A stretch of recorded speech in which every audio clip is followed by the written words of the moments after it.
So hello everyone, this is Divyanshi. Welcome to Gyanoday के गुरुजी। बच्चों, class 10th Hindi व्याकरण में काव्य सौंदर्य के तत्व के अंतर्गत आज की इस क्लास में हम लोग छंद टॉपिक को क्लियर करेंगे। आप सभी जानते हैं कि भाई काव्य सौंदर्य के तत्व के अंतर्गत हम लोग को 3 टॉपिक पढ़ने थे ना, 3 चीजें पढ़नी थी। तो जिसमें आपका आता है भाई रस, छंद एवं अलंकार। तो रस और अलंकार को हम लोगों ने पिछली क्लासेस में कंप्लीट कर लिया था। आज की इस क्लास में हम लोग करने वाले हैं भाई छंद को कंप्लीट करने वाले हैं। और आपकी ये भी मतलब आपका डाउट भाई क्लियर हो जाएगा कि मैम हमें कौन कौन से छंद पढ़ने हैं। ठीक है, तो इसमें आपको सोठा और रोला छंद को पढ़ना है। हम लोग उदाहरण भी देखेंगे और खास तौर पर जो बच्चों की समस्याएं होती है कि मैम मात्राओं की गणना करना नहीं आता है। ठीक है, तो हम लोग क्लास में ही गणना करना भी सीखेंगे कि भाई जैसे ये जो मात्राएं होती हैं कैसे गणना करते हैं। उदाहरण के साथ साथ में हम लोग इन सारी ही चीज़ों को बच्चों यहाँ पर क्या करेंगे, क्लियर करेंगे। तो आज की ये क्लास बहुत ही ज़्यादा इम्पोर्टेंट है आप सभी के लिए, क्योंकि कुछ नहीं बल्कि बहुत सारे बच्चों की ये डिमांड थी कि मैम रस का क्लास हो चुका है, अलंकार का क्लास हो चुका है, काव्य सौंदर्य के तत्व के अंतर्गत अभी मैम छंद बचा हुआ है ना। तो प्लीज मैम नेक्स्ट क्लास छंद की करिएगा। तो आप सभी का इंतजार खत्म हो गया है और आज के क्लास में हम लोग यही टॉपिक कवर करने वाले हैं बच्चों। तो एक बार मैं नजर यहाँ पर डाल लेती हूँ अपने बच्चों की संख्या पे कि भाई कितनी संख्या में क्लास में बच्चे ज्वाइन हो चुके हैं। वेरी गुड, आप सभी की संख्या बहुत ही लगातार बढ़ती हुई नजर आ रही है। तो आप सभी क्या करेंगे कि एक बार क्लास को बच्चों शेयर कर दीजिए। ठीक है, शेयर कर दीजिए। बहुत सारे बच्चों की इच्छा थी कि मैम छंद को भी कंप्लीट कर दिया जाए, ताकि हम लोगों ने जैसे नोट्स बनाया है तो हमारे ये कंप्लीट हो सके। ओके, तो चलिए फिर स्टार्ट करते हैं। ये तो आप जानते हैं, ये आपकी जानकारी के लिए है बच्चों कि काव्य सौंदर्य के तत्व के अंतर्गत रस मैम और उसके बाद छंद एवं अलंकार, ठीक है, इन 3 टॉपिक को कवर करना था। तो आज की क्लास में तो मैम सोठा एवं रोला को तो पढ़ने ही वाले हैं, लेकिन जो आपने ये पढ़ाया है रस और अलंकार, ठीक है, ये जो क्लास हुई है तो इसका ये हमें कैसे मिलेगा वीडियोस। तो जिन बच्चों ने देखा है हमारे साथ में वो तो अच्छी बात है, और जिन्होंने नहीं देखा है वो देखना चाहते हैं तो इनकी लिंक आपको नीचे डिस्क्रिप्शन बॉक्स में मिल जाएगी। तो इस क्लास को और होने के बाद में आप बाद में भी रस और अलंकार की क्लास को भी देख सकते हैं। ओके, और हाँ, एक चीज और बता दूं फटाफट कि आप सभी का ये प्रश्न होता है कि क्या मैम हमारी परीक्षा में इनमें बहुविकल्पी ही प्रश्न आते हैं।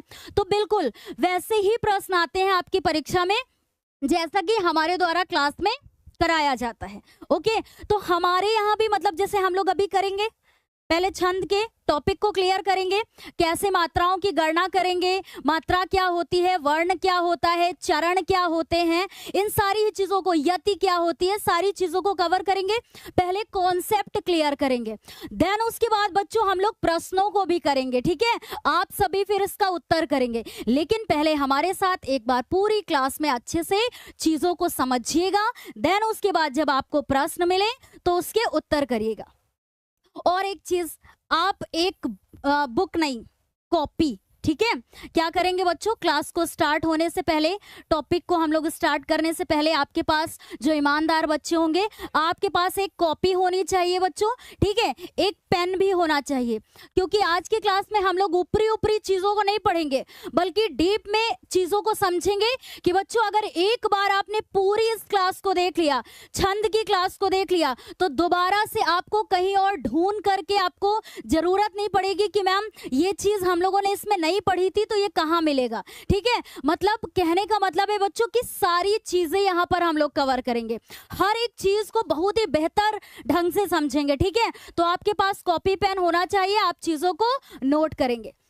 तो क्या फिर हम लोग क्लास को स्टार्ट करते हैं बच्चों।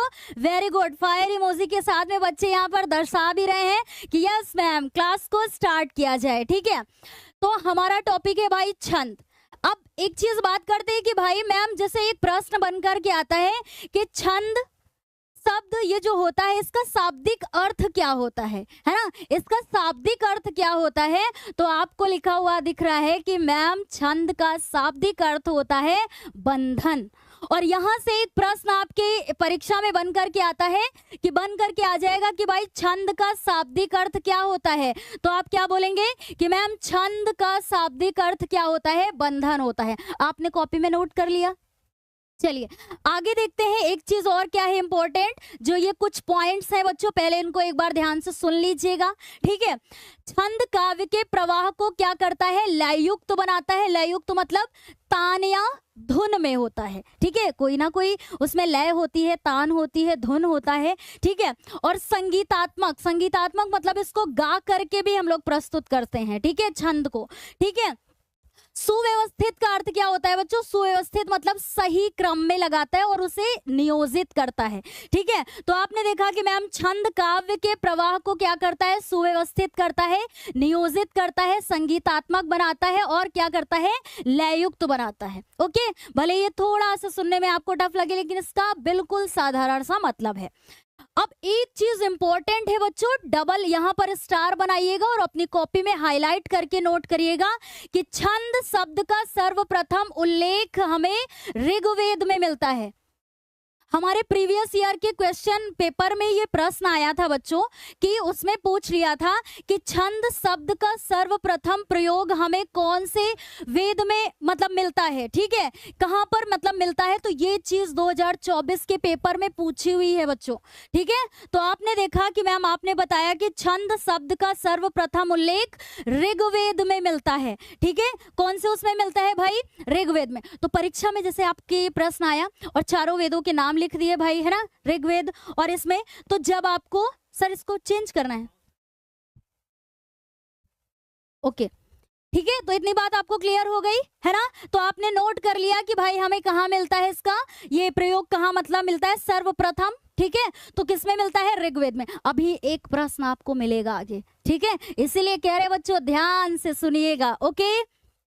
अब सबसे इंपॉर्टेंट एक चीज और आती है, क्या आती है कि छंद शास्त्र के प्रणेता आचार्य पिंगल को माना जाता है। ऐसा प्रश्न हमारी परीक्षा में बन के आ सकता है बच्चों कि छंद शास्त्र के प्रणेता किसे माना जाता है, ठीक है। तो किसे माना जाता है, आचार्य पिंगल को माना जाता है, ओके। तो आपने इसे भी नोट कर लिया, किसे माना जाता है, आचार्य पिंगल को। अब कुछ बच्चों के माइंड में डाउट होगा कि मैम प्रणेता का मतलब क्या होता है। तो यहाँ पर हम लोग जैसे ये तो सभी को पता है भाई, रचयिता, ठीक है, रचयिता बोले या फिर जनक भी आप कह सकते हैं। तो परीक्षा में ये कुछ भी लिख करके आए तो आपको पता होना चाहिए कि क्या होगा, आचार्य पिंगल। मैम चार चीजें हम लोगों ने क्लियर कर ली, एक बार रिवाइज कर ले। इसका शाब्दिक अर्थ क्या होता है, बंधन होता है, ठीक है। ये हमें सर्वप्रथम इसका उल्लेख किस में मिलता है, ऋग्वेद में मिलता है, ठीक है। इसके जनक किसे माना जाता है या फिर प्रणेता किसे बोला जाता है, आचार्य पिंगल को माना जाता है। समझ में आ गया, सुन लिया, ठीक है। ध्यान से सारी चीजें clear, very good, very good. बच्चों की संख्या तो बहुत ही ज्यादा अच्छी दिख रही है कि मतलब आप लग रहा है कि आप वास्तव में इंतजार कर रहे थे क्लास का, ओके। अब आगे एक चीज देखते हैं बच्चों कि इसमें कुछ महत्वपूर्ण बिंदुओं की बात करेंगे। जैसे हम लोगों ने पहले देखा कि इसका अर्थ क्या होता है, और एक चीज और बता दूं आपको, अगर आप पूरे ध्यान से पहले जब कॉन्सेप्ट क्लियर कराया जा रहा है, तो अगर आप पूरी क्लास को अच्छे से पहले एक बार सुनेंगे, जो मेन इंपॉर्टेंट चीजें होंगी उनको नोट करेंगे, है ना बच्चों, तभी जब अंत में हम लोग प्रश्न करेंगे तो आप उसका उत्तर कर पाएंगे। और उत्तर करने के समय आपके मन में कोई भी डाउट नहीं होगा, तभी नहीं होगा जब आप चीजों को ध्यान से सुनेंगे। तो क्या हमारी बच्चा पार्टी पूरी जितनी भी चीजें यहाँ पर बताई जाएंगी उनको सुनने के लिए तैयार है, क्योंकि थोड़ा तो आपको मतलब प्रयास करना ही करना पड़ेगा, ठीक है बच्चों। अब महत्वपूर्ण बिंदुओं में बात करें कि मैम हमारे मन में हमेशा अक्सर ये सवाल आता है कि मैम मात्रा क्या होती है और वर्ण क्या होता है। तो बड़े ही साधारण तौर पर समझेंगे हम लोग कि मात्रा क्या होता है बच्चों, कि किसी ध्वनि के उच्चारण में जो समय लगता है उसकी सबसे छोटी इकाई को क्या कहते हैं, मात्रा कहते हैं। तो क्या समझ में आ गया कि किसी ध्वनि की, है ना, ध्वनि के उच्चारण में, उच्चारण मतलब उसको बोलने में जो समय लगता है उसी को हम लोग क्या कहते हैं, कि जो समय लगता है उसकी सबसे छोटी इकाई को मात्रा कहते हैं। और फिर छंद शास्त्र में दो से अधिक मात्रा किसी वर्ण की नहीं होती है। वर्ण जैसे मिलता है ना आपको, तो वर्ण का मीनिंग क्या होगा बच्चों, अक्षर। यहाँ पर आपने क्या ध्यान से सुना कि मैम आपने बताया कि छंद शास्त्र में 2 से अधिक मात्रा किसी वर्ण की नहीं होती है, किसी भी अक्षर की नहीं होती। कैसे पता चलेगा मैम, कैसे पता चलेगा कि भाई 2 से अधिक नहीं होती? तो अभी हम लोग इसके बाद उदाहरण देखेंगे बच्चों। उदाहरण में मैं आपको बताऊंगी कि बच्चों कैसे गणना करते हैं, कौन सी मात्रा को 1 मानते हैं, किसको हम लोग 2 मानते हैं, ये सारी ही चीजें बताएंगे आपको, ठीक है।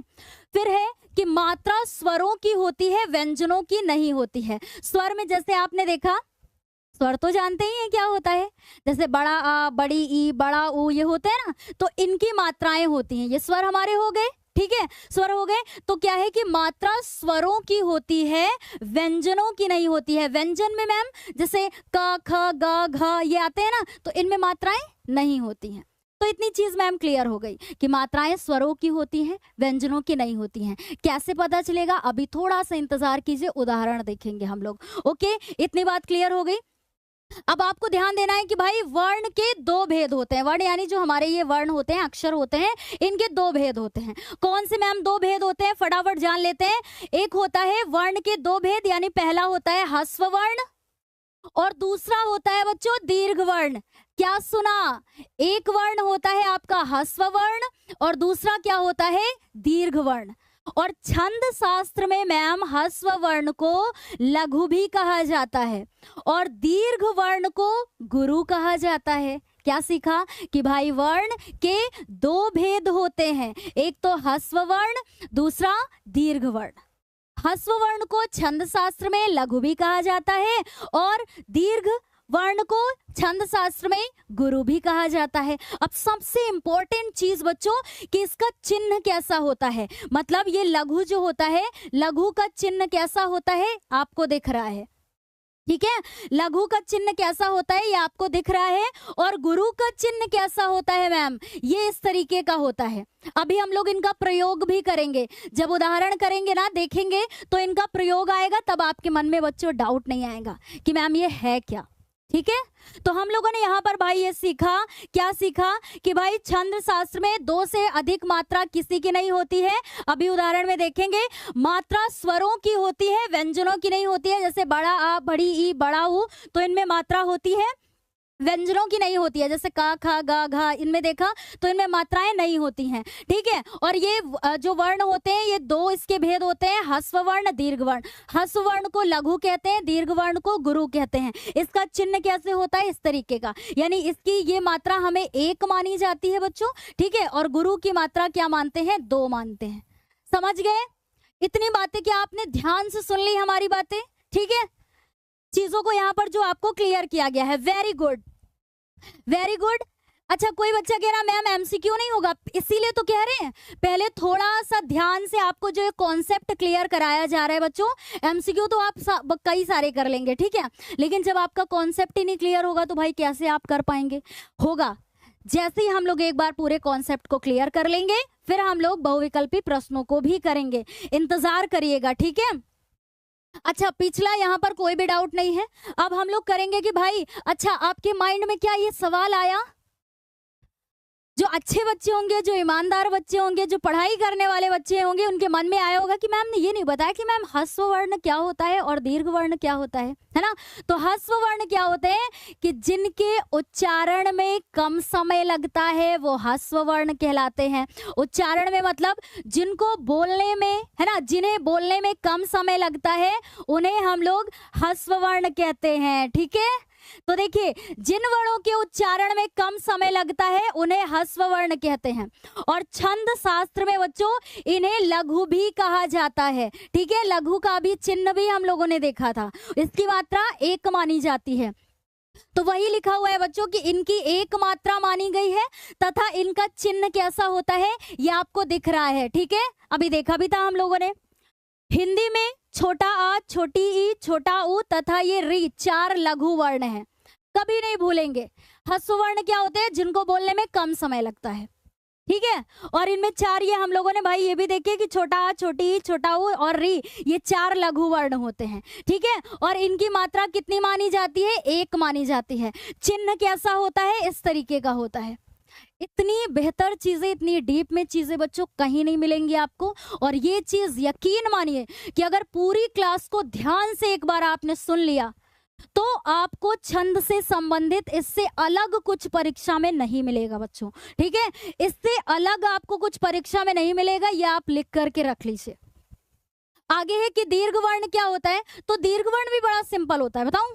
देखिए ह्रस्व वर्ण में क्या था कि ह्रस्व वर्ण में जिनके उच्चारण में कम समय लगता है, और दीर्घ वर्ण में क्या होगा, जिनके उच्चारण में ह्रस्व की तुलना में 2 गुना समय लगता है, ठीक है। 2 गुना समय लगता है मतलब ज्यादा समय लगता है, तो वो क्या होते हैं भाई, दीर्घ वर्ण होते हैं। तो वही देखा कि जिन वर्णों के उच्चारण में ह्रस्व से 2 गुना समय लगता है उन्हें दीर्घ वर्ण कहते हैं।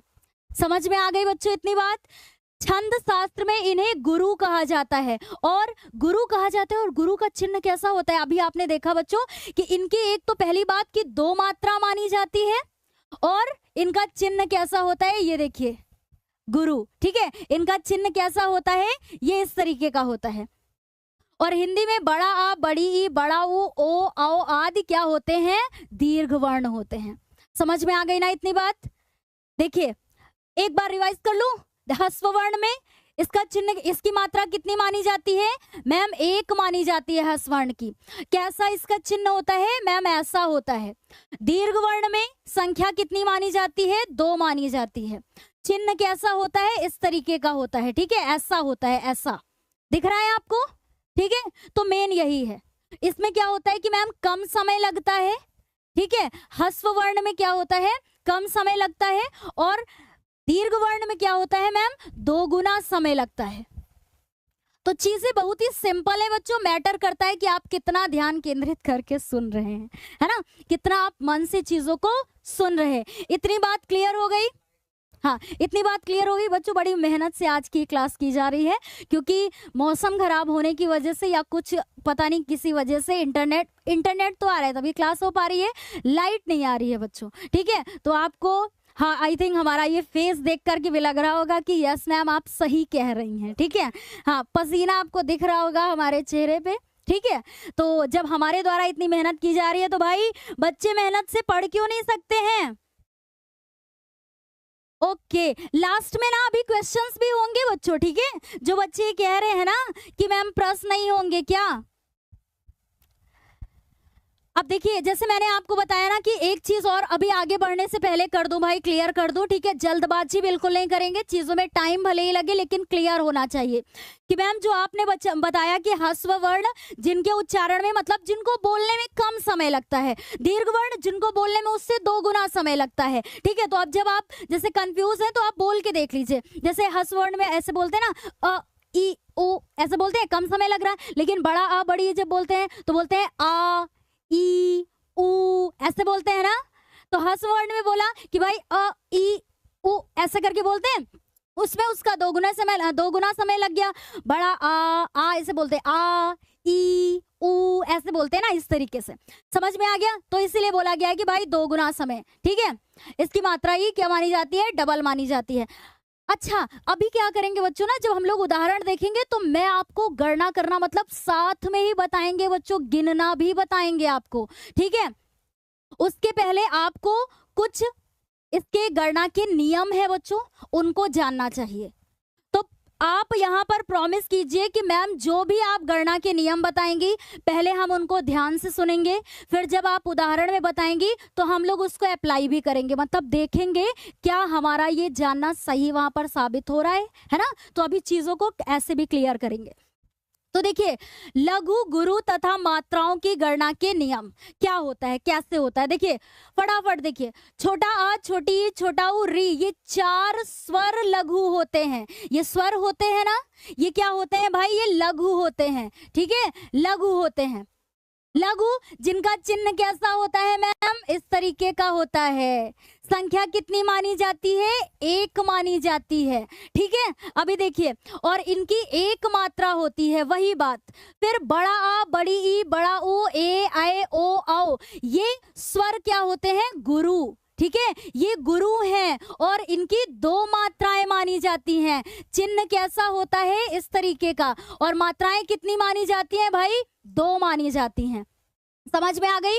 इतनी बात समझ में आ गई? कोई भी डाउट नहीं है, क्योंकि देखिए स्थिति कैसी भी हो, लेकिन अगर एक बार हम लोगों ने पढ़ना शुरू किया है तो फिर अच्छे से पढ़ेंगे। ओके, स्थिति कैसी भी हो, आप तो हो सकता है कि पंखा चला करके अच्छी जगह पर बैठे हो, है ना, और जो है हमारे शब्दों को सुनिएगा, हमारे चेहरे को ना देखिएगा कि मैम का पसीना से क्या हाल है। ठीक है, चलिए अगला है बच्चों, पॉइंट क्या है कि संयुक्त अक्षर के आरंभ में यदि आधा वर्ण हो। पहली बात तो ये बता दूं आपको कि संयुक्त अक्षर होता क्या है।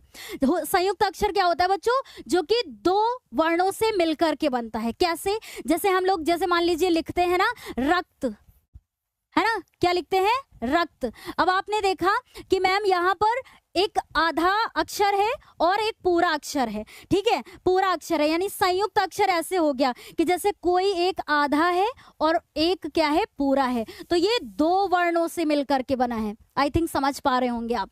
फिर जैसे हमने लिखा कि आधा का लिख दिया और ता लिख दिया, तो ये आधा है, एक पूरा है, यानी ये दो अक्षरों से मिलकर के बना है। तो यही संयुक्त अक्षर होता है। अब जैसे मेरा नाम कैसे लिखते हैं हिंदी में? दिव्यांशी। ठीक है, अब भूलेंगे नहीं आप। ठीक है, क्या लिखते हैं भाई? दिव्यांशी। ऐसे ही तो लिखते हैं बच्चों। पहले जब हम छोटे थे, मैम बोलती थी कि ब्लैक बोर्ड पे किसी बच्चे को खड़ा कर देती थी कि आप नाम लिखिए, जो भी बच्चे बात कर रहे हैं। तो जब हिंदी में नाम लिखना होता था तो कोई बच्चा मेरा नाम लिखता ही नहीं था, क्योंकि उससे गलत लिख जाता था। हिंदी में गलत लिख जाता था, तो कोई ऐसे दा में छोटी की मात्रा लगा देता था। फिर उसको जब अंदर से कंफ्यूजन आती थी कि हो सकता पूरा सही से हो ही ना पाए, तो पूरा नाम लिखता ही नहीं था। हम खुश हो जाते थे, है ना, हम खुश हो जाते थे कि कारण क्या है, हम समझ जाते थे। ठीक है, कि किस वजह से नहीं लिखा गया है। तो मेरा नाम ऐसे लिखा जाता है बच्चों। अब इसमें आपने देखा कि आधा वा है मैम और पूरा या है। तो ये संयुक्त अक्षर, आपके नाम में संयुक्त अक्षर क्या है? एक हो गया आधा वा और या, ये संयुक्त अक्षर मिल गया हमें आपके नाम में। यही संयुक्त अक्षर होता है। क्या आप कभी भूलेंगे अब? नो मैम, नहीं भूलेंगे। ऐसा अक्षर जो दो अक्षरों से मिलकर के बना होता है, दो वर्णों से मिलकर के बना होता है, वही संयुक्त अक्षर कहलाता है। ठीक, तो अब तीसरा नियम देखा जाए, चलो देखा जाता है। ठीक है, संयुक्त अक्षर के आरंभ में यदि आधा वर्ण हो, आरंभ मतलब शुरुआत में अगर आधा वर्ण हो तो उसकी मात्रा नहीं गिनी जाती है, उसकी मात्रा नहीं गिनी जाती। अभी मैं बताऊंगी कैसे। देखिए, जैसे व्यवहार में आधा वा और या को एक मात्रा ही माना जाता है, मतलब इसको गिन करके इसको दो नहीं मानेंगे, बल्कि इसको क्या मान लिया जाता है बच्चों? लघु मान लिया जाता है। ध्यान दीजिएगा, मैंने क्या बोला कि अगर संयुक्त अक्षर के आरंभ में क्या है? संयुक्त अक्षर में आरंभ में अगर आधा वर्ण हो तो उसकी मात्रा नहीं गिनी जाती है। जैसे आपने लिखा बच्चों, ध्यान दीजिएगा, व्यवहार। क्या लिखा? व्यवहार। तो व्यवहार में आपने देखा कि मैम ये जो संयुक्त अक्षर है, ठीक है, तो संयुक्त अक्षर है, इसको हम लोग क्या मानेंगे? इसको गुरु नहीं मानेंगे, इसको लघु मानेंगे। और जब लघु मानेंगे तो इसकी मात्रा को एक माना जाएगा। आई होप कि आपको अच्छे से समझ में आ रहा होगा। आगे देखते हैं एक चीज और। ठीक है, इसी से रिलेटेड चौथा नियम देखते हैं बच्चों। ठीक है, चौथा नियम देखते हैं। संयुक्त अक्षर क्या होता है, आपको समझ में आ गया? समझ में आ गया ना बच्चों? ठीक है, अब देखिए, यदि किसी शब्द के बीच या अंत में संयुक्त अक्षर आता है, अब आपके दिमाग में ये प्रश्न नहीं आएगा कि मैम संयुक्त अक्षर होता क्या है। समझ में आ गया ना? जो दो वर्णों से मिलकर के बनता है। तो वही बोला गया है कि यदि किसी शब्द के बीच या अंत में संयुक्त अक्षर आता है तो संयुक्त अक्षर के पहले वाला वर्ण गुरु माना जाता है। जैसे आपने लिखा हुआ देखा मैम, रक्त। क्या देखा? रक्त। अब एक चीज ध्यान दीजिएगा कि इसमें सबसे पहले संयुक्त अक्षर नहीं आया है ना? क्या आया है? अंत में संयुक्त अक्षर आया है। या फिर एक आपने लिखा हुआ देखा कि मैम भक्त। ठीक है, अब भक्त में आपने देखा कि मैम पहले संयुक्त अक्षर नहीं आया है, आरंभ में नहीं आया है, अंत में आया है। तो बच्चों याद रखिएगा कि जब भी किसी भी शब्द में संयुक्त अक्षर बीच में या फिर अंत में आता है तो उसके पहले वाला वर्ण गुरु माना जाता है। समझ में आई बात? कैसे मैम? देखिए, रक्त भक्त में संयुक्त अक्षर क्या है? आधा का और ता। इसमें क्या है? आधा का और ता। अतएव इसके पहले के वर्ण भा और रा, इसमें क्या है भा और इसमें क्या है रा, ठीक है, ये क्या माने जाएंगे, गुरु माने जाएंगे। इनकी मात्रा हमेशा 2 मानी जाएगी। क्या यहाँ पर आपको कंफ्यूजन तो नहीं हुई? एक बार मेरे मुंह से ऐसे सुनिएगा कि मैम जो आपने तीसरा और चौथा नियम बताया है, इसमें हम लोगों ने ये सीखा है, तीसरे नियम में सिंपल तौर पे ये था कि अगर कोई भी संयुक्त अक्षर का आधा वर्ण प्रारंभ में आता है तो उसकी संख्या हम लोग 1 मानते हैं। और चौथे नियम में ये सीखा कि अगर कोई भी संयुक्त अक्षर बीच में या फिर अंत में आता है तो उसकी संख्या, मतलब कोई भी अंत में या फिर क्या आता है, बीच में आता है, तो उसके पहले का जो वर्ण होता है उसको हम लोग 2 मानते हैं, यानी गुरु मानते हैं। समझ में आई बात? और इसको फिर क्या मानेंगे, इसको लघु मानते हैं। बस इतना क्लियर करना था। तो आई होप कि बच्चों आपको समझ में आ रहा है। जो मैंने तीसरा और चौथा नियम बताया, क्या आपको इतना समझ में आया? एक बार फायर इमोजी के साथ में बताइएगा तो लगेगा कि आप सुन रहे हैं बच्चों, है ना, सुन रहे हैं, वरना फिर मुझे ऐसा लगेगा कि हमारे बच्चे बोर तो नहीं हो रहे हैं इसको पढ़ करके। तीसरा और चौथा नियम क्या आपको समझ में आया? कभी भूलेंगे तो नहीं, संयुक्त अक्षर से संबंधित मैंने बताया है आपको, ठीक है। वेरी गुड बच्चों, फायर इमोजी आना स्टार्ट हो गई है। इससे पता चल रहा है कि बच्चे बहुत ध्यान से हमारी बात को सुन रहे हैं। क्या कोई डाउट तो नहीं है अब आपको? अब सुनिए, जब आपको दिख रहा है, कोई बच्चा कह रहा है कि मैम आप बहुत ज्यादा मेहनत कर रही हैं, तो बिल्कुल, है ना, आपको दिख रहा है। अविनाश ऐसा बोल रहा है, सर ने नाम इसका देखा है, ओके। तो सच में है ये बच्चों आज, ठीक है, क्योंकि मैंने स्थिति आपको ऑलरेडी बता रखी है कि भाई आज जो है लाइट नहीं आ रही थी, जिसकी वजह से बहुत ही ज़्यादा जहाँ पर हम लोग ये क्लास ले रहे हैं यहाँ का माहौल बहुत ही ज़्यादा खराब है, ठीक है। अवनीश है बच्चों, नॉट अविनाश है, ठीक है। देखिए, तीसरा और चौथा नियम समझ में आ गया, ओके। चलिए फिर आगे देखते हैं। पांचवा नियम क्या कहता है बच्चों? क्योंकि ये बच्चों ऐसे नियम है ना कि सिर्फ ये 10th क्लास तक ही सीमित नहीं रहेंगे।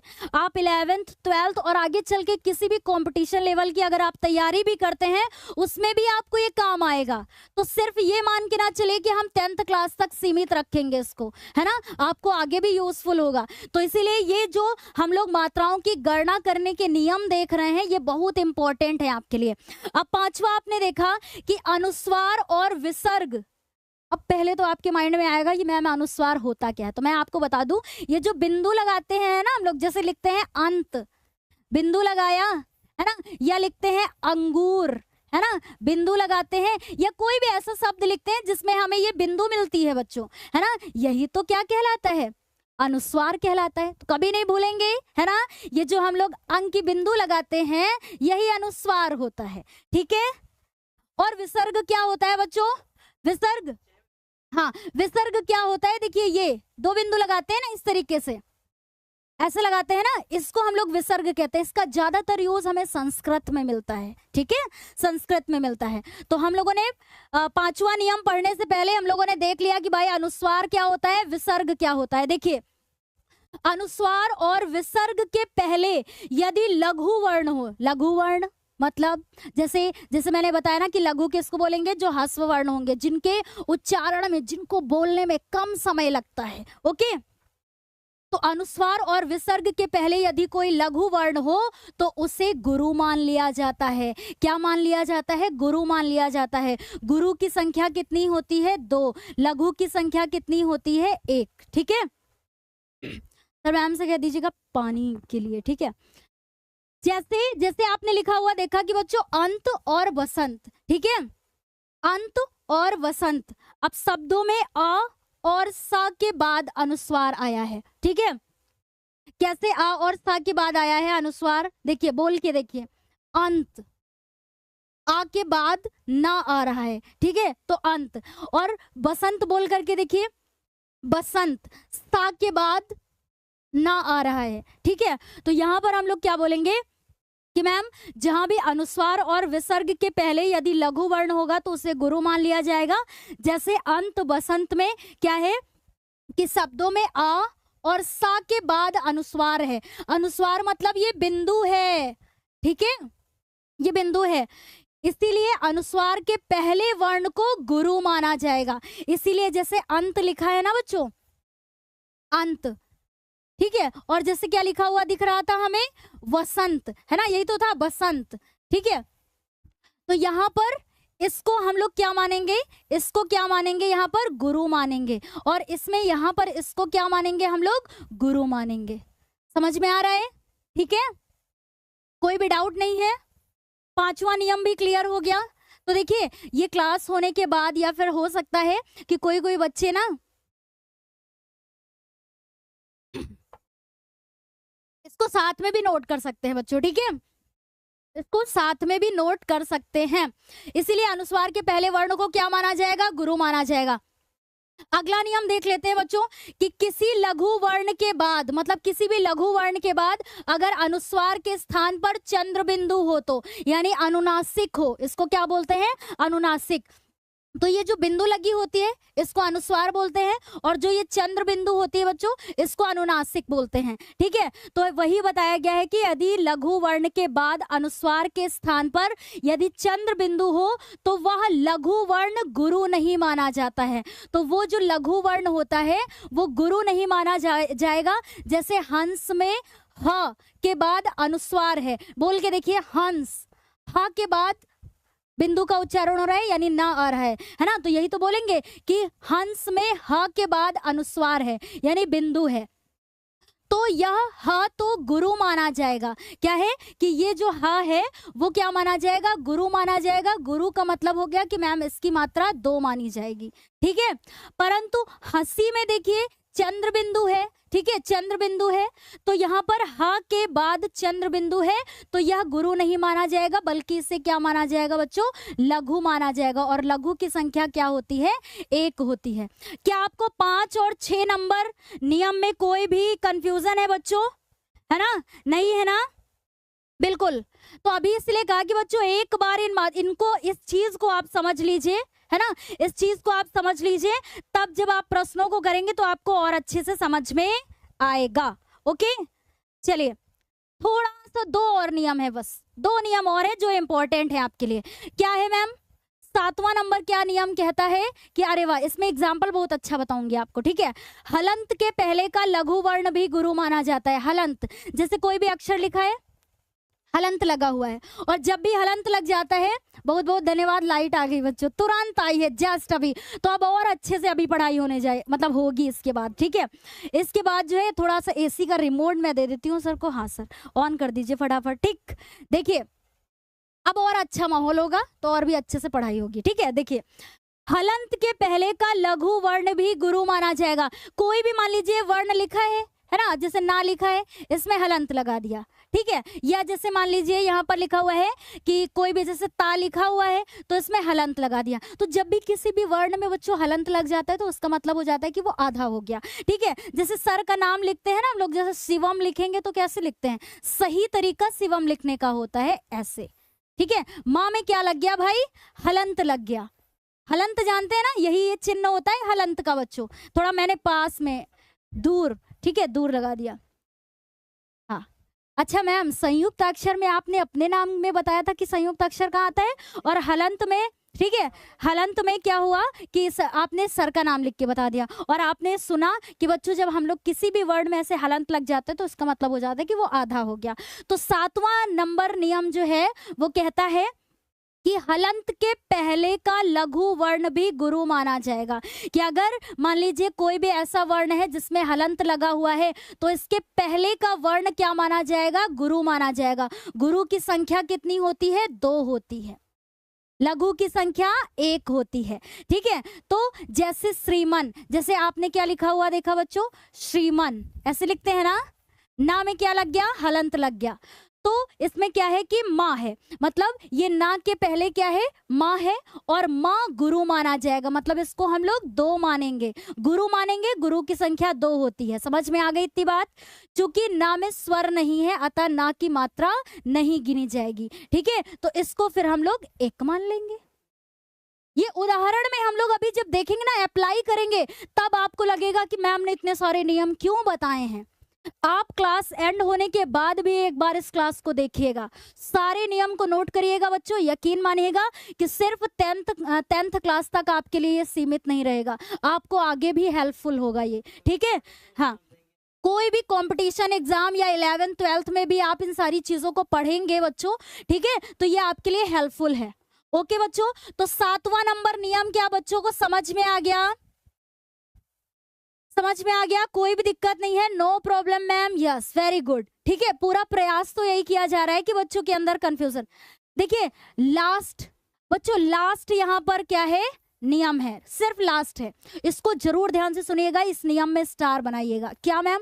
कि कभी कभी उच्चारण की सुविधा के लिए भी गुरु को लघु मान लिया जाता है, कि कभी कभी ऐसे उच्चारण में आते हैं कि जिनको बोलने में कम समय लगता है ना, और लिखा वो गुरु में ही होता है, तो उच्चारण की सुविधा के लिए भी हम लोग क्या मान लेते हैं? मतलब गुरु को लघु मान लेते हैं। और इसी से संबंधित, इसी नियम से संबंधित एक उदाहरण हम लोग जब अभी देखेंगे, रोला का उदाहरण, तब उसमें दिखाएंगे आपको, ठीक है, कि कैसे यूज हुआ है।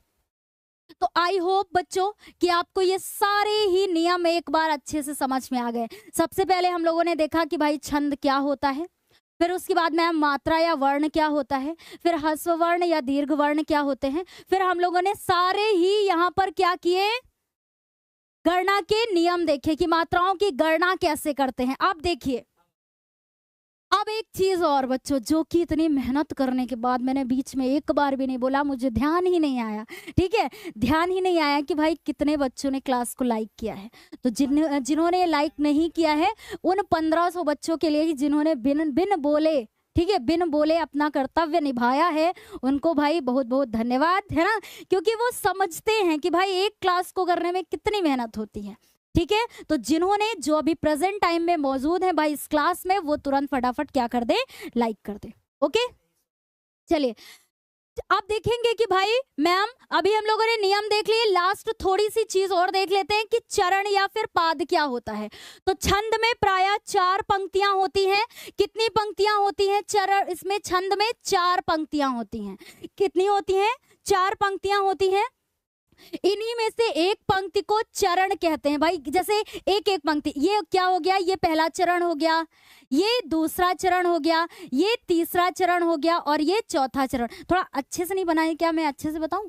देखिए, अच्छा देख लेते हैं ना।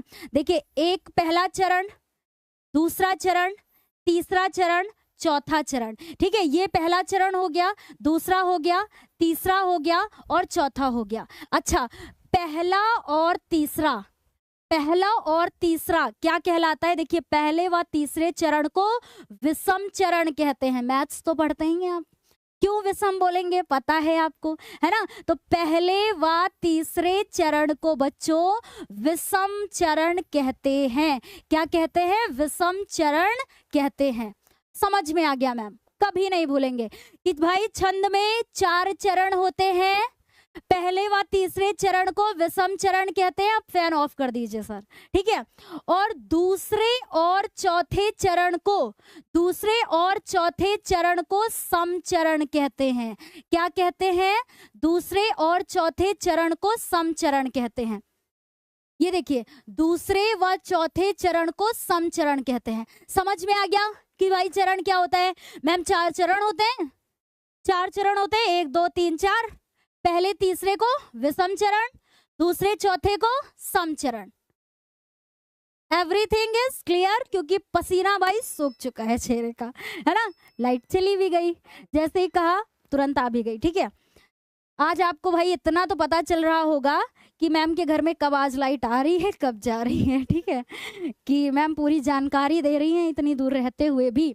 चलिए, एक चीज और बच्चों, क्या कि मैम यति क्या होता है? देखिए, छंद की लय के प्रवाह में आने वाले विराम या ठहराव को क्या कहते हैं बच्चों? यति कहते हैं। विराम मतलब जब हम लोग रुकते हैं, जैसे मान लीजिए, ये तो आपने सभी ने सुना होगा, पवन तनय तर, वो नहीं। देखिए, मैं एक चीज और बताऊंगी, पवन तनय संकट हरन मंगल मूर्ति रूप, राम लखन सीता सहित हृदय बसहु सुरभूप। अब आपने ये नोटिस किया होगा कि मैम ने मैम रुकी बीच में। कैसे? पवन तनय संकट हरन, रुक गए, विराम आ गया, ठहराव आ गया, तो इसका मतलब हो गया कि मैम यति आ गई। तो पवन तनय संकट हरन मंगल मूर्ति रूप, 2 चरण हो गए। राम लखन सीता सहित, यति आ गई, ठहराव आ गया। हृदय बसहु सुरभूप, 4 चरण हो गए। और मैम जब आप बीच में 2 बार रुकी तो वहां पर ठहराव आ गया, यानी रुकाव आ गया। और इसी ठहराव या रुकाव को हम लोग क्या कहते हैं? यति कहते हैं। ठीक है, क्या कहते हैं भाई?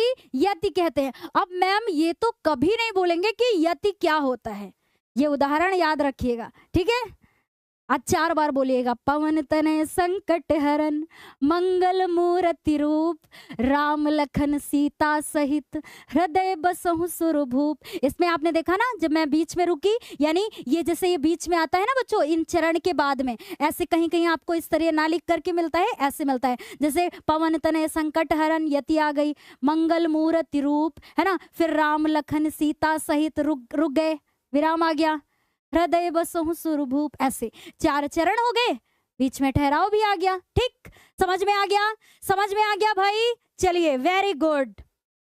ठीक है, बहुत अच्छी बात है। बस अब हमारा इंतजार खत्म होने वाला है। मैं आपको बता दूं कि भाई हमारे सिलेबस के अकॉर्डिंग, यूपी बोर्ड सिलेबस के अकॉर्डिंग हमें सोरठा व रोला छंद को पढ़ना है। उसके बाद एक चीज और मैम कि काहे, जब इतना डिटेल में हम लोग पढ़ रहे हैं तो काहे एक चीज छोड़ दे हम लोग कि छंद के भेद क्या होते हैं भाई, फटाफट देख लेते हैं। वर्णिक, मात्रिक, मुक्त। ओके, वर्णिक छंद होता है, मात्रिक छंद होता है बच्चों, और मुक्त होता है। ठीक है, मुक्त छंद होता है। वर्णिक में क्या होता है कि जिसमें वर्णों की निश्चित संख्या की जाती है, इनमें सिर्फ आपको सुनना है बस। ठीक है, सुनना है सिर्फ। मात्रिक छंद क्या होती है कि जिसमें चरण की मात्राओं की गणना की जाती है, जैसे दोहा, सोरठा, रोला, चौपाई आदि। हमारे सिलेबस के अकॉर्डिंग सिर्फ हमें सोरठा पढ़ना है, रोला पढ़ना है, बस। 10th class UP board syllabus के अकॉर्डिंग भाई सोरठा और रोला पढ़ना है बस आपको। ओके, इतना ध्यान में रखिएगा कि ये मात्रिक छंद के अंतर्गत आते हैं। मुक्त में क्या होता है कि जिसमें वर्ण मात्रा का कोई बंधन नहीं होता है। बस ये जानकारी के लिए आपके लिए था। ओके, अब आगे बढ़ते हैं फटाफट। अब अपने मेन पॉइंट पर आते हैं।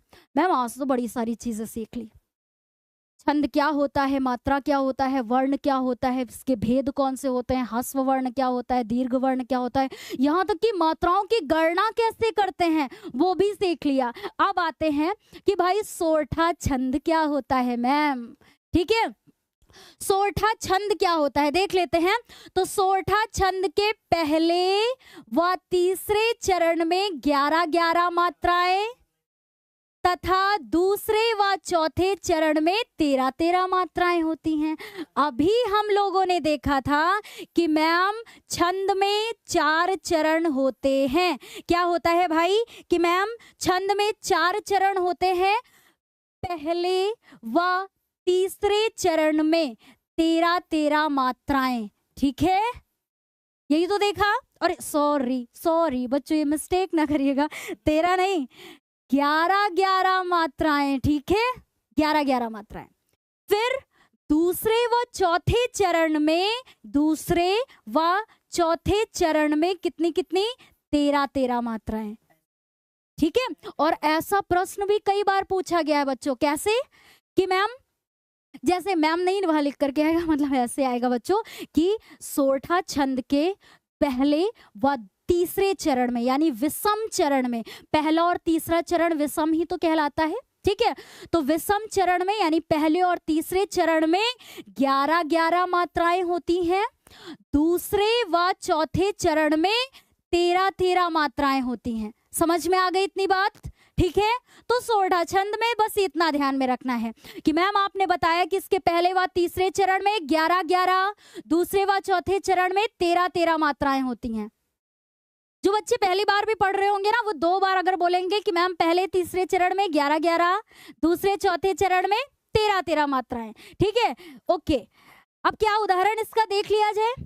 क्या हम लोगों ने जो इतनी मेहनत से भी गणना करने के नियम देखे थे, है ना, क्या उनके साथ में हम लोग एक उदाहरण को देख लें मैम, और गणना भी कर लें, साथ में देख भी लें कि मैम गिनती कैसे करते हैं, है ना, देख भी लेते हैं। क्या हमारी बच्चा पार्टी तैयार है?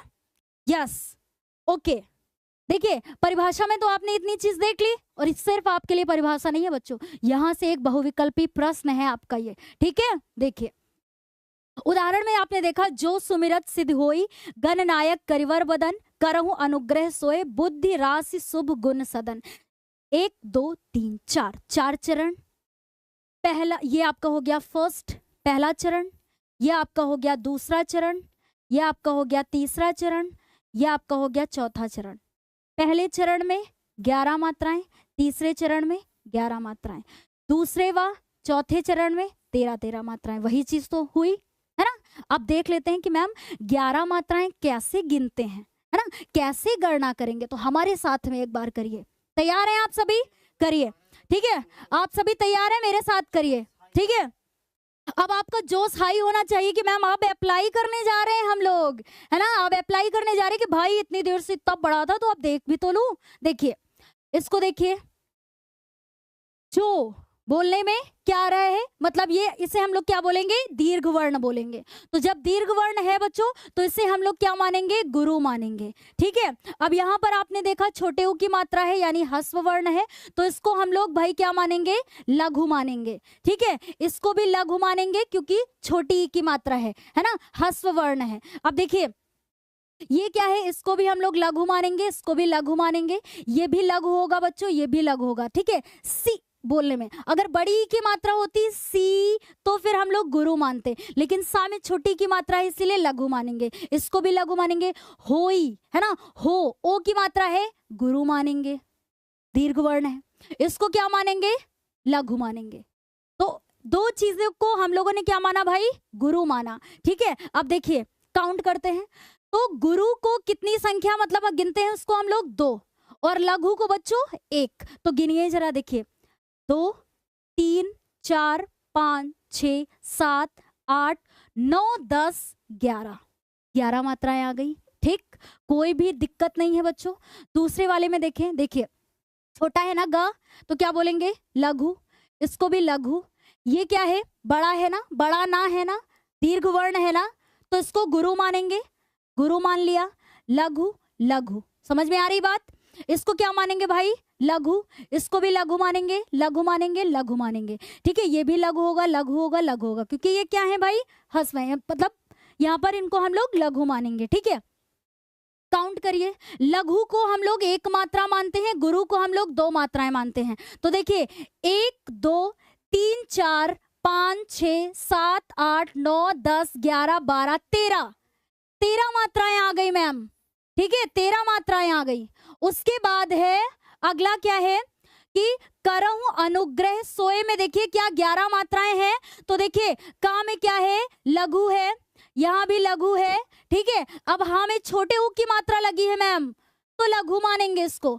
अब खास तौर पे इसमें मिलेगा आपको, देखिए यहाँ इसको लघु मानेंगे, इसको क्या मानेंगे भाई। देखिए जो बच्चे ध्यान से सुने होंगे जब मैंने मात्राओं की गणना में बताया था कि बच्चों यहाँ पर संयुक्त अक्षर है, और आपने मैम अभी बताया था कि अगर संयुक्त अक्षर बीच में या फिर अंत में आता है तो उसके पहले का वर्ण गुरु माना जाता है। मेरी बात को ध्यान से सुनिएगा कि अगर संयुक्त अक्षर बीच में या फिर अंत में आता है तो उसके पहले का अक्षर हम लोग उसको गुरु मानते हैं। तो हम लोग इसको क्या मानेंगे, गुरु मानेंगे, इसको हम लोग लघु मानेंगे, इसको लघु मानेंगे। इसको गुरु क्यों मानेंगे, मैंने कारण साफ साफ आपको बताया कि ये संयुक्त अक्षर है और ये बीच में आया है, इसीलिए पहले वाले अक्षर को हम लोग गुरु मानेंगे, ठीक है। यहाँ पर इसको क्या मानेंगे, गुरु मानेंगे, इसको हम लोग लघु मानेंगे। गिन लेते हैं, क्या 11 आ गई,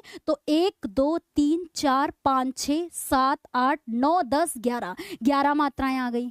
अब ये वाला मेरे करने से पहले आप करिए, मेरे करने से पहले आप करके एक बार ईमानदारी से अपने आप देखिए कि क्या मैम गिनने में 13 मात्राएं आ रही हैं, लेकिन करती हूं, मैं भी करती हूं। देखिए बुद्धि में आपने देखा कि अरे वाह, यहाँ भी मैम संयुक्त अक्षर आया है और संयुक्त अक्षर अंत में आया है, इसीलिए पहला वाला अक्षर गुरु हो जाएगा। कोई बच्चे गलती तो नहीं कर रहे थे, गलती तो नहीं कर रहे थे कि मैम अंत में संयुक्त अक्षर आया है इसीलिए पहले वाले अक्षर को हम लोग गुरु मानेंगे, ठीक है, गुरु मानेंगे और इसको मैम लघु मानेंगे।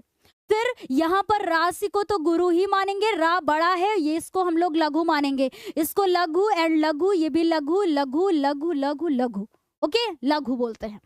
चलिए काउंट कर लूं, क्या 13 आ रही है? तो देखिए ये गुरु है ना, गुरु को 2 मानते हैं, लघु को 1 मानते हैं, तो 2 3 4 5 6 7 8 9 10 11 12 13, फाइनली करेक्ट, बिल्कुल 13 मात्राएं आ गई। तो मैंने भाई चारों को मैंने आपको गणना करना बताया बच्चों। देखिए जब किसी के द्वारा आपको पूरी मेहनत से, पूरी ईमानदारी से और इस विश्वास के साथ पढ़ाया जाए कि जो सामने वाला बच्चा है अगर वो इस क्लास को देख रहा है तो सच में उसको समझ में आए, लेकिन अगर आप मन लगा करके नहीं देख रहे हैं क्लास को तो फिर कंफ्यूजन आएगी आपके अंदर, ठीक है।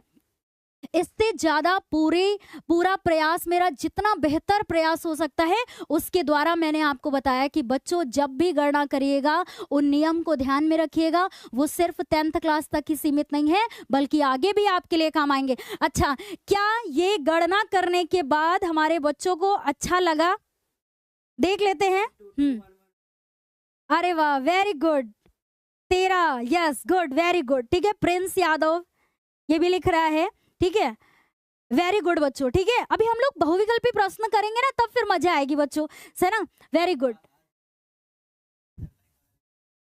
हाँ आज लग रहा है भाई 1700 तो हो ही गया और 2000 वाला लाइक तो आज क्लास में पक्का कर देंगे, ठीक है। अब क्या करें सर, बाद में क्या बोलते हैं, बार के लिख देंगे ना सर, 2000 हो जाएगा, ठीक है। अब जब 2000 लिखा है तो क्यों लिखेंगे भाई, ठीक है, इसलिए मैथ हम नहीं पढ़ाते इसीलिए नहीं पढ़ाते हैं भाई, ठीक है। चलिए, सोठा कभी नहीं भूलेंगे मैम। पहले व तीसरे चरण में 11-11, दूसरे व चौथे चरण में 13-13 मात्राएं। चलिए रोला देख लेते हैं फटाफट एक बार। देखिए रोला में क्या होता है कि यह सममात्रिक छंद होता है। कभी कभी एक प्रश्न आ जाता है कि भाई रोला कौन सा छंद होता है, अर्ध सममात्रिक, विषम मात्रिक या सममात्रिक, क्या तो क्या बोलेंगे, सममात्रिक होता है। इसके 4 चरण होते हैं, प्रत्येक चरण में 24 मात्राएं होती हैं। जैसे अभी हम लोग देख रहे थे कि भाई 4 चरण होते हैं, अब इसमें मैम बताया जा रहा है कि प्रत्येक चरण में 24 मात्राएं होती हैं, ठीक है, प्रत्येक चरण में। ये है रोला, रोल करता है, मतलब सभी को 24, चारों में 24, ठीक है। हाँ रोला मतलब दिन, ऐसे याद रखिएगा। रोला मतलब मैम क्या होता है, दिन होता है। आज तक दिन को वासर, वार, है ना, दिवस, दिन के नाम से जानते थे। एक पर्यायवाची ऐड करिएगा कि मैम ने बताया रोला, ठीक है। रोला में क्या हो गया कि भाई दिन, हाँ अरे पर्यायवाची है नहीं, मतलब ऐसे ध्यान में रखेंगे बच्चे, ठीक है, क्योंकि ये 24 मात्राएं आ रही हैं तो 24 घंटे से याद रखेंगे कि ये ऐसे करके, ठीक है, कभी भूलेंगे नहीं, ठीक है। चलिए तो देखिए इतनी बात क्लियर हो गई कि एक सममात्रिक छंद है, इसके 4 चरण होते हैं, यानी ये 4 चरण हो गए, 1 2 3 4, 11 व 13 मात्राओं पर यति होती है। मतलब जैसे बीच में जब हम लोग ऐसे करेंगे ना बच्चों, देखिए ऐसे, मतलब जैसे ये एक चरण हो गया, ठीक है, एक ऐसे एक ऐसे एक ऐसे, यानी इधर 11 या 13 मात्राओं पर क्या होती है, बीच में यति होती है। इस तरीके का कहने का मतलब है, ठीक है। तो आप समझ गए कि मैम इतनी चीजें बस हमें खास तौर पर ध्यान रखनी है कि ये सममात्रिक छंद है और इसमें क्या होता है, 4 चरण होते हैं, प्रत्येक चरण में 24 मात्राएं होती हैं, 11 व 13 मात्राओं पर यति होती है, ठीक है। उदाहरण देख लेते हैं।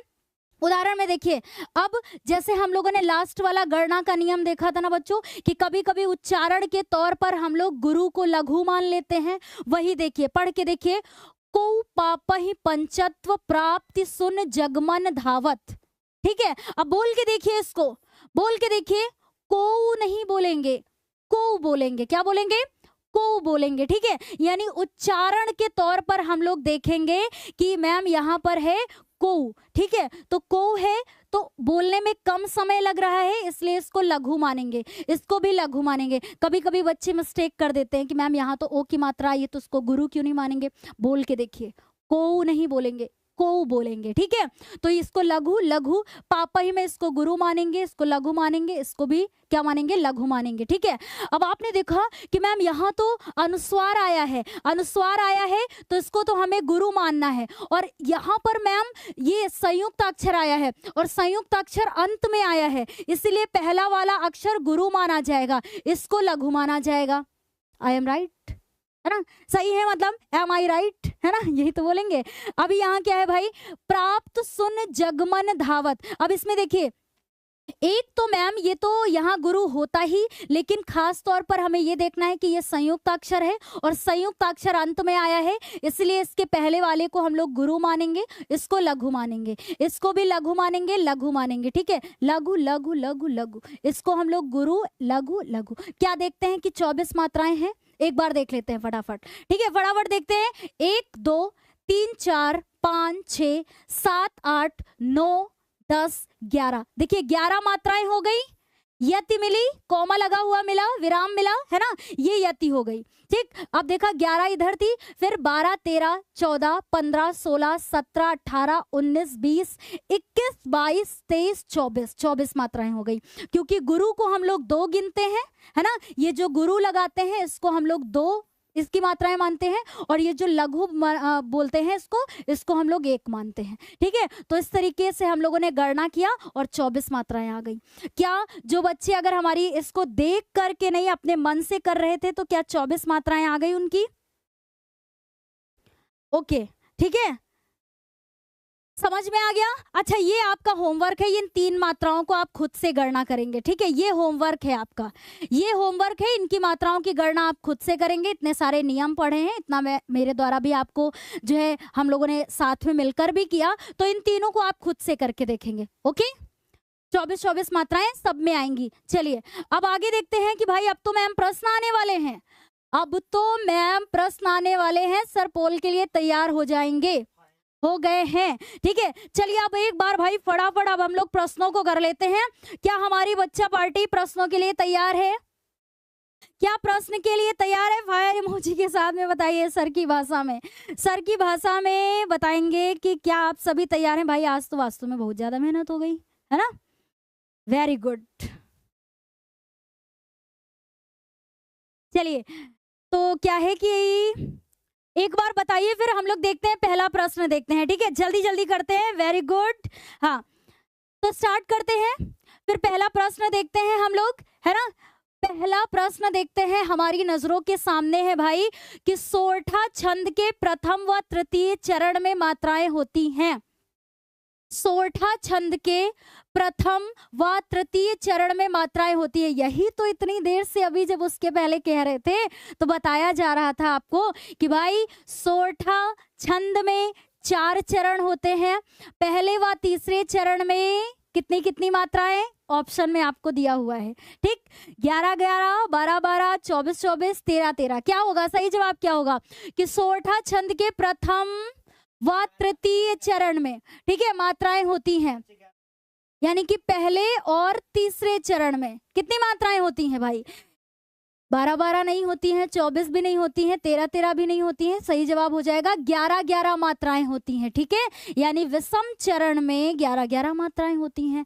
आई होप कि सभी बच्चों का बिल्कुल करेक्ट होगा, वेरी गुड। कोई बच्चे हमारी नजर पड़ी है कि भाई 13 13 वाले कौन है? अमित यादव जी थोड़ा ध्यान दीजिए, इतनी मेहनत से जो पहले पढ़ाया जा रहा था ध्यान नहीं दे रहे थे क्या आप? चलिए ठीक है, बाकी जो बच्चे 11 11 कर रहे हैं very good, very good. Next question आपके सामने है कि भाई रोला छंद में कुल कितने चरण होते हैं? रोला छंद में कुल कितने चरण होते हैं? यही तो आपको बताया जा रहा था, कितने होते हैं भाई? 4 चरण होते हैं, ठीक है। प्रत्येक चरण में 24 24 यानी ये 24 24 मात्राएं होती हैं, ठीक है। चलिए तो वही पूछा है कि भाई रोला छंद में कुल कितने चरण होते हैं? कितने होते हैं मैम? 4 चरण होते हैं। सभी बच्चों को 5 तो नहीं लग रहा था, है ना, 5 तो नहीं लग रहा था। बड़ा सिंपल सा आंसर है बच्चों, ठीक है, बड़ा सिंपल सा आंसर है बच्चों, वेरी गुड।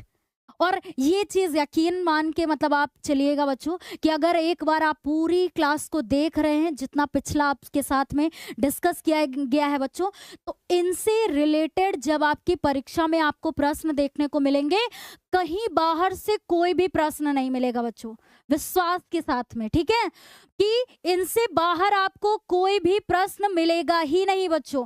अगला है कि रोला छंद के प्रत्येक चरण में कितनी मात्राएं होती हैं।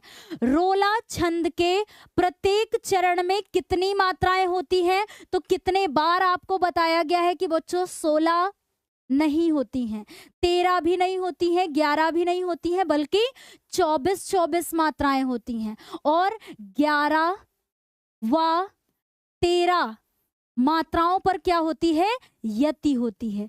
क्या होता है बच्चों, यति। यति जिसे हम लोग क्या बोलते हैं, विराम, है ना, विराम, कॉमा लगा होता है ना, जिसे अल्प विराम कहते हैं, तो ये लगा होता है। समझ में आ गई इतनी बात। तो 24 होती हैं भाई, वेरी गुड, वेरी गुड। और ये पंकज कुमार जी देखिए 11 और 13 मात्राओं के बीच में यति करके बता रहे हैं, वेरी गुड, ठीक है। सारे बच्चे 24 बोल रहे हैं। संजीत जी जो है वो, उनको 25 कहाँ से दिख गया भैया, तुक्का लगा रहे हैं क्या, ठीक है। ऐसा लगता है कि अब आप अंत में आए हैं सिर्फ प्रश्नों को करने के लिए। देखिए चौथा नंबर है, छंद के कितने भेद होते हैं। छंद के कितने भेद होते हैं, तो भाई कितने होते हैं यहाँ पर, 3, 4, 5 या 2। 2 नहीं होते हैं बच्चों, 5 भी नहीं, 4 भी नहीं, बल्कि सही जवाब हो जाएगा कि 3 होते हैं। कौन कौन से होते हैं, रिवाइज कर ले, वर्णिक, मात्रिक और मुक्त, ठीक है, ये 3 होते हैं। अब ये लिखेंगे नहीं हम लोग, क्योंकि ऑलरेडी सारी चीजों को देख रखा है। समझ में आ गया भाई कि छंद के कितने भेद होते हैं, 3 भेद होते हैं, वर्णिक, मात्रिक, मुक्त। ओके, सभी को 3 दिख रहे हैं भाई, वेरी गुड बच्चों, ठीक है। नेक्स्ट क्वेश्चन पर चलते हैं। हाँ ये देखिए लिखा है, नोट कर सकते हैं आप, वर्णिक, मात्रिक व मुक्त, ठीक है। नेक्स्ट क्वेश्चन है हमारे सामने बच्चों कि छंद को पढ़ते समय आने वाले विराम को क्या कहते हैं। कितना अच्छा तो उदाहरण बताया था। अब जैसे हम लोग, जैसे उस टाइम पे मैंने उदाहरण आपको बताया था कि पवन तनय संकट हरन मंगल मूर्ति रूप, राम लखन सीता सहित हृदय बसहु सुरभूप। यहाँ पर आपने देखा था कि मैम आपने बोला कि जहाँ पर रुक रहे हैं, जहाँ पर ठहराव आ रहा है, जहाँ पर रुकाव आ रहा है, वहीं पर क्या होती है, यति होती है, ठीक है। या फिर जैसे रघुपति राघव राजा राम, पतित पावन सीताराम, ऐसे बोलते हैं ना, ऐसे करके, हाँ इस तरीके से। आगे देखते हैं, छंद को पढ़ते समय आने वाले विराम को क्या कहते हैं, ठीक है। छंद को पढ़ते समय आने वाले विराम को, अरे जाहिर सी बात है भाई, यति कहते हैं, ठीक है, यति कहते हैं। ये नहीं होगा, क्या होता है, यति कहते हैं, यानी जो हमें ये विराम लगा हुआ मिलता है, ठीक है, जो रुकाव होता है, जो ठहराव होता है, उसी को यति बोलते हैं। अगला है कि 4 चरणों में समान मात्रा वाले छंद को क्या कहते हैं। मतलब 4 चरण है, ठीक है, 4 चरण है और सब में समान मात्राएं हैं, यानी 24 हैं, 24 हैं, 24 हैं, 24 हैं। तो कौन सा हो गया, क्योंकि सोरठा में मैम तो 11 होता है, 13 होता है, उसमें तो समान है ही नहीं, है ना, इसमें ही समान मिलता है। तो 4 चरणों में समान मात्रा वाले छंद को हम लोग क्या कहते हैं, यानी ये तो हो गया रोला, है ना। और तो फिर यहाँ ऑप्शन में तो मैम क्या है कि विषम मात्रिक, सम मात्रिक, अर्ध सम मात्रिक या फिर ये सभी, तो क्या हो जाएगा, अब देखिए सम मात्रिक हो जाएगा। सम मात्रिक क्यों हो जाएगा, क्योंकि समान चरण है, ठीक है, चारों चरण में समान मात्राएं हैं, इसलिए क्या हो जाएगा, सम मात्रिक। अब सोरठा जैसे होता है तो बच्चों उसमें क्या है कि विषम चरण में 11, सम चरण में कितने होते हैं, हाँ 13 मात्राएं होती हैं, वैसे देखा था हम लोगों ने, ठीक है। तो यहाँ पर आपको कोई भी कंफ्यूजन नहीं है, फिर कोई भी कंफ्यूजन नहीं है। नेक्स्ट 7 नंबर क्वेश्चन क्या कह रहा है कि बच्चों छंद शब्द का सर्वप्रथम उल्लेख मिलता है, इसीलिए तो कहते हैं, जो आपको स्टार्टिंग में बताया गया था बच्चों, थोड़ा सा ध्यान से सुनिएगा। तो जो बच्चे स्टार्टिंग में थोड़ा भी ध्यान दिए होंगे उनका ये सही आंसर होगा कि छंद शब्द का सर्वप्रथम उल्लेख कहाँ मिलता है भाई, यजुर्वेद में नहीं मिलता है मैम, सामवेद में भी नहीं मिलता है, अथर्ववेद में भी नहीं मिलता है, बल्कि जो ऋग्वेद में मिलता है, ठीक है। इसका सर्वप्रथम उल्लेख मतलब सबसे पहला उल्लेख इसका किस में मिलता है, ऋग्वेद में मिलता है। ओके, कोई भी कंफ्यूजन नहीं है, वेरी गुड बच्चों, बहुत ही अच्छा प्रयास है आपका। देखिए, अगर इतनी मेहनत आप अभी से शुरू कर दिए हैं तो ये मान के चलिए बच्चों कि आप बिल्कुल सही दिशा में जा रहे हैं। ठीक है, बिल्कुल सही समय से मेहनत कर रहे हैं। कुछ बच्चे ऐसे भी होंगे जो सोच रहे होंगे कि सच में अब तो मतलब पढ़ना है, ठीक है, सच में पढ़ना है, मेहनत करना है, आज से ही पढ़ना है। तो ऐसा सोचिए बच्चों, अगर नहीं भी सोच रहे होंगे तो। ओके, चलिए नेक्स्ट क्वेश्चन है, क्या कह रहा है भाई? अगला प्रश्न क्या कह रहा है? अगला प्रश्न है, बिल्कुल बहुत अच्छा प्रश्न है बच्चों।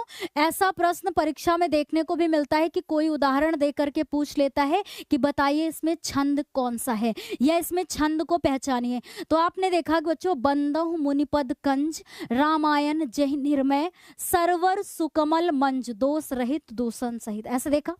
अब आपने देखा कि मैम उपयुक्त छंद को पहचानिए, कैसे पहचानेंगे, परीक्षा में कैसे करेंगे?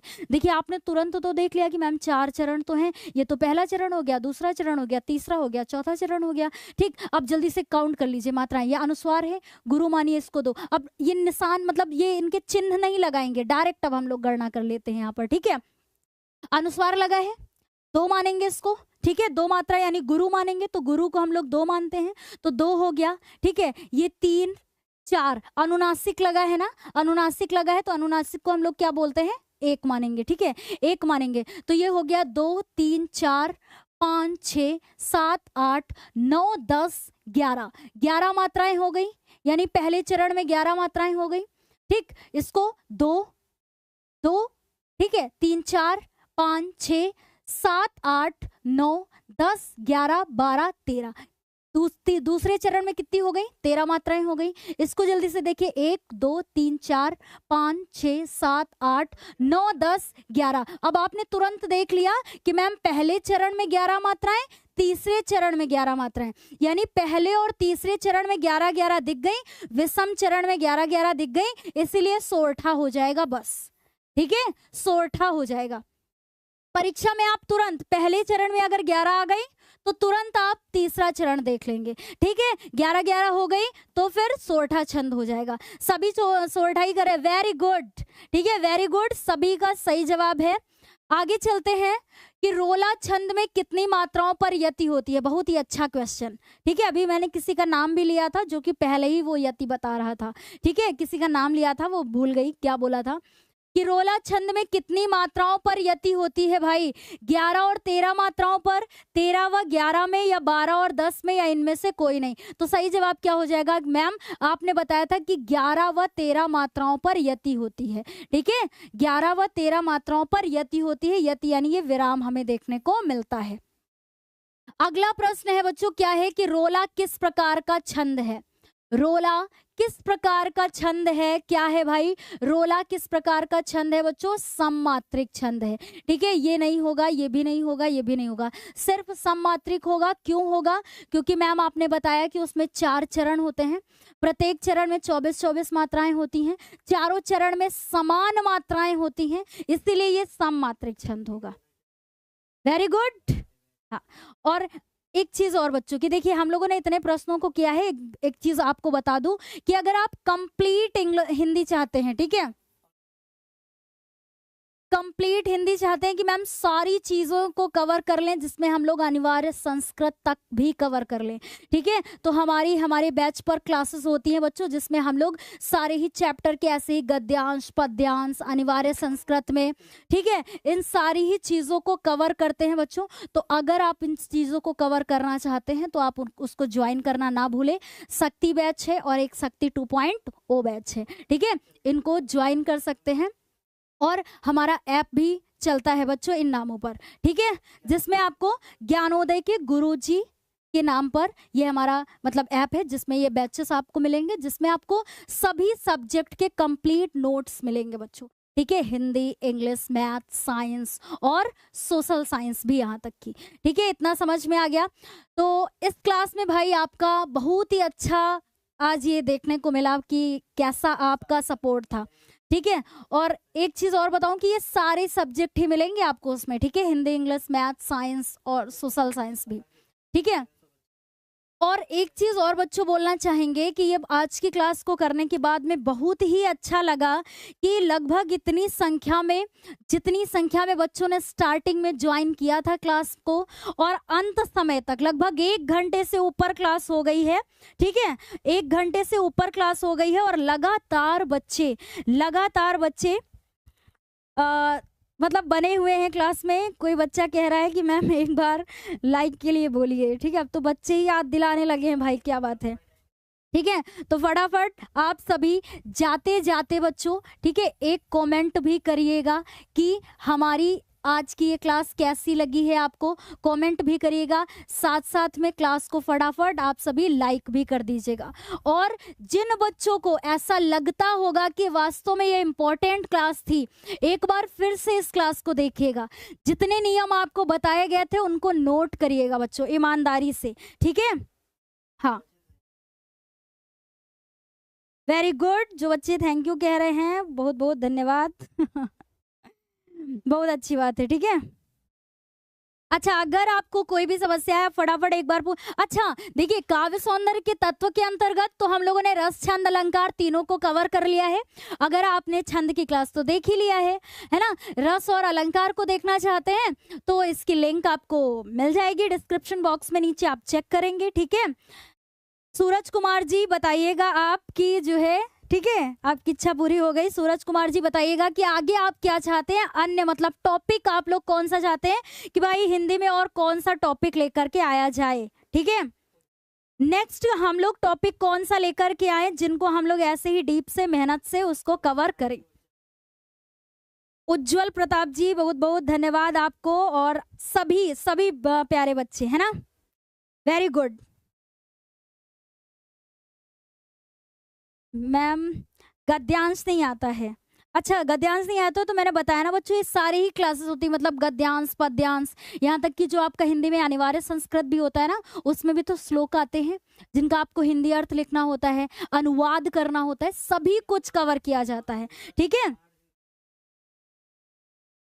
और पता है 8 दिन के बाद, सिर्फ 1 हफ्ते के बाद हमारा जो है शक्ति बैच पर बच्चों सिलेबस भी कवर हो जाएगा पूरा। ठीक है, हम लोग कंप्लीट कर चुके हैं, और शक्ति 2.0 में अभी स्टार्टिंग हुई है, मतलब शुरू हुआ है वहां पर।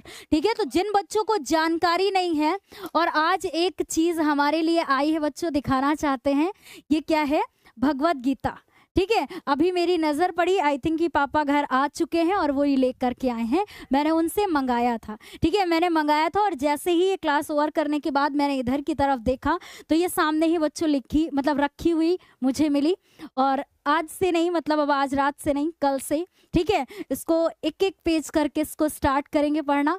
जो भी हमारे द्वारा साझा करने वाला होगा आपको, जैसे जब हमारी क्लासेस होंगी तो उसमें जो भी क्या, इसमें तो सारी ही चीज़ें बहुत ही अच्छी हैं बच्चों। ठीक है, हमें बहुत कुछ सीखने को मिलेगा इससे, तो सभी विचारों को आपके साथ में साझा भी किया जाएगा।